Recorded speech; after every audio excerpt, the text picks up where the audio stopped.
د ملي امنیت پخوانی رئیس رحمت الله نبیل احمدشاه مسعود د افغانستان په تاریخ کې ځانګړی ځای لري.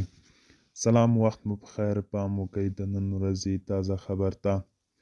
د ملي امنیت پخوانی رئیس رحمت الله نبیل ویلي، احمدشاه مسعود نه یوازې د یو نظامي قوماندان و، بلکې هغه د افغانستان د ازادۍ په تاریخ کې د یو ځانګړي ځای څښتن دی.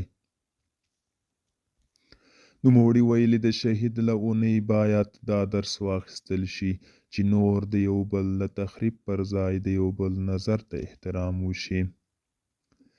د نبیل په خبره له دې ورځې باید یو داسې افغانستان جوړېدو درس واخیستل شي چې د ټولو حقونه پکې خوندي وي. د یادونې ده چې د سنبلې 18 د احمدشاه مسعود له 30 تلین سره برابر ده. دوستانو، دا و د نن ورځې چمتو کلی خبر. تر بیا هم په الله سپارم.